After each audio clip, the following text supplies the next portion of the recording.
অবৈধ দখল ও দূষণে কাপ্তাই হ্রদ এখন হুমকির মুখে।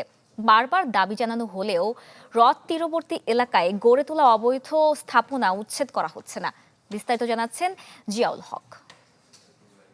১৯৬০ সালে জলবিদ্যুৎ কেন্দ্র স্থাপনের জন্য কাপ্তাইয়ে একটি বাঁধ তৈরি করা হয়, যার ফলে বিশাল এক কাপ্তাই হ্রদ বা এই জলাধার তৈরি হয়েছে। প্রায় ৭২৫ বর্গ কিলোমিটার এই হ্রদ।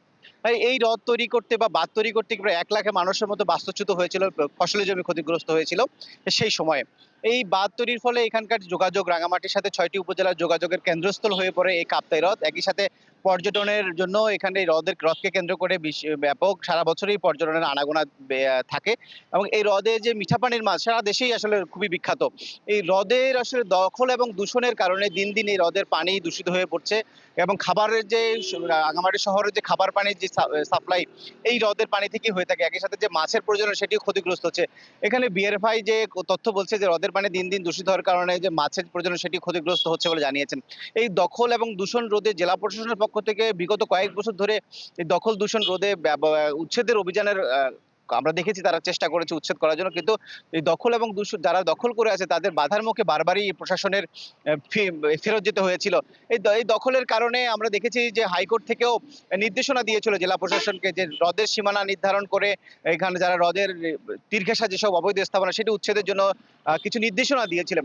সেই সময় যে হ্রদ সৃষ্টি হয়েছিল সেই সময় হ্রদের যে কিছু আইন করা বলা হয়েছে যে এই হ্রদের পানি ধারণ ক্ষমতা থাকবে ১০৯ এমএসএল এবং ১২০ এমএসএল পর্যন্ত বা ১২০ ফুট পর্যন্ত কোনো স্থাপনা তৈরি করা যাবে না। কিন্তু এই নির্দেশনা যে স্থাপনা করতে গিয়ে আসলে কেউ মানছে না। এখানে পৌরসভার যে যারা দায়িত্বশীল কর্মকর্তা তাদেরকে দোষারোপ করছেন এখানকার স্থানীয় এবং পরিবেশবাদী। তারা বলছেন যে এসব যে স্থাপনা হচ্ছে যে পরিবেশের ক্ষতি করে এইসব স্থাপনা করতে গিয়ে পৌরসভার অনুমতি প্রয়োজন হয়। সেই অনুমতি কিভাবে তারা পেল?